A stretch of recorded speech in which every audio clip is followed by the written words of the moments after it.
No. 1820A. What does history teach? Part 1. An Old Whig, taken from the Massachusetts Gazette. November 27, 1787. As reprinted from the Philadelphia Independent Gazetteer. By the proposed Constitution, every law, before it passes, is to undergo repeated revisions. And the Constitution of every state in the Union provide for the revision of the most trifling laws, either by their passing through different houses of Assembly and Senate, or by requiring them to be published for the consideration of the people. Why then is a Constitution which affects all the inhabitants of the United States, which is to be the foundation of all laws and the source of misery or happiness to 1/4 of the globe, why is this to be so hastily adopted or rejected, that it cannot admit of a revision? If a law to regulate highways requires to be leisurely considered and undergo the examination of different bodies of men, one after another, before it be passed, why is it that the framing of a constitution for the government of a great people, a work which has been justly considered as the greatest effort of human genius, and which from the beginning of the world has so often baffled the skill of the wisest men in every age, shall be considered as a thing to be thrown out, in the first shape which it may happen to assume? Where is the impracticability of a revision? Cannot the same power which called the late convention call another?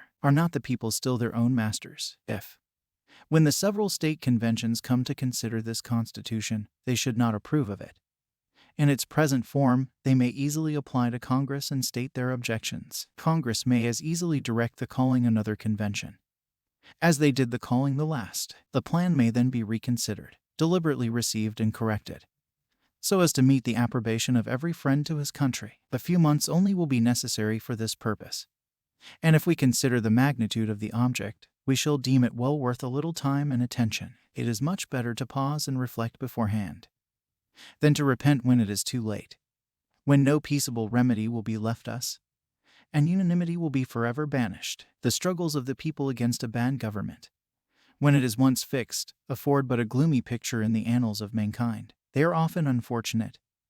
They are always destructive of private and public happiness. But the peaceable consent of a people to establish a free and effective government is one of the most glorious objects that is ever exhibited on the theater of human affairs. Some, I know, have objected that another convention will not be likely to agree upon anything.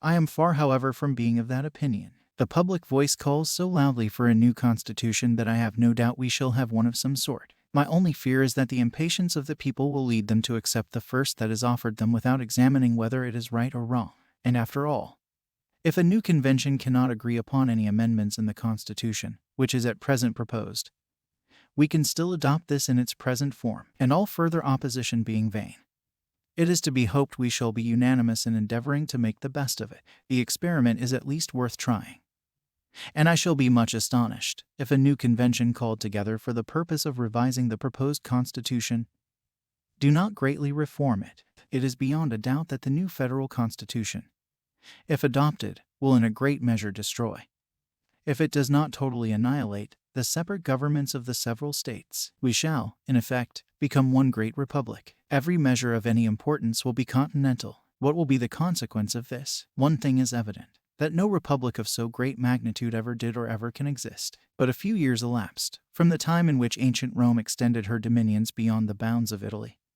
until the downfall of her republic, and all political writers agree that a republican government can exist only in a narrow territory. But a confederacy of different republics has, in many instances, existed and flourished for a long time together. The celebrated Helvetian League, which exists at this moment in full vigor, and with unimpaired strength, while its origin may be traced to the confines of antiquity, is one among many examples on this head, and at the same time furnishes an eminent proof of how much less importance it is that the constituent parts of a confederacy of republics may be rightly framed than it is that the confederacy itself should be rightly organized. For hardly any two of the Swiss cantons have the same form of government, and they are almost equally divided in their religious principles, which have so often rent asunder the firmest establishments. A confederacy of republics must be the establishment in America, or we must cease altogether to retain the republican form of government. From the moment we become one great republic,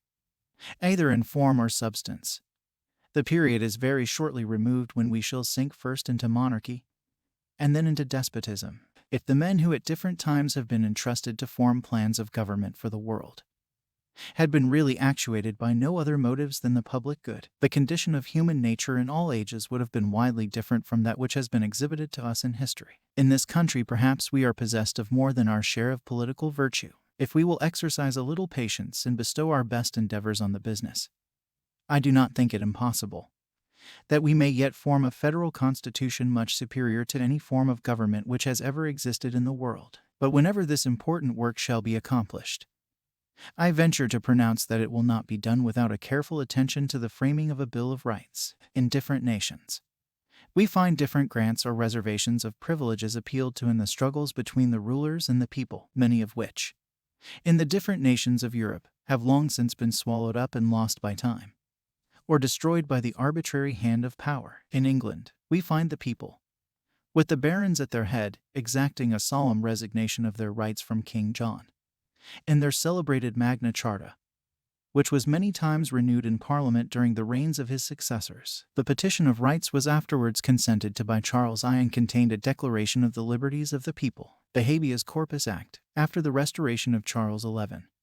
The Bill of Rights, which was obtained of the Prince and Princess of Orange on their accession to the throne, and the Act of Settlement at the accession of the Hanover family, are other instances to show the care and watchfulness of that nation to improve every opportunity of the reign of a weak prince or the revolution in their government, to obtain the most explicit declarations in favor of their liberties. In like manner the people of this country, at the Revolution, having all power in their own hands, in forming the constitutions of the several states, took care to secure themselves by bills of rights, so as to prevent as far as possible the encroachments of their future rulers upon the rights of the people. Some of these rights are said to be unalienable, such as the rights of conscience, yet even these have been often invaded, where they have not been carefully secured, by express and solemn bills and declarations in their favor. Before we establish a government, whose acts will be the supreme law of the land, and whose power will extend to almost every case without exception, we ought carefully to guard ourselves by a Bill of Rights against the invasion of those liberties which it is essential for us to retain, which it is of no real use for government to deprive us of, but which, in the course of human events, have been too often insulted with all the wantonness of an idle barbarity. An old Whig,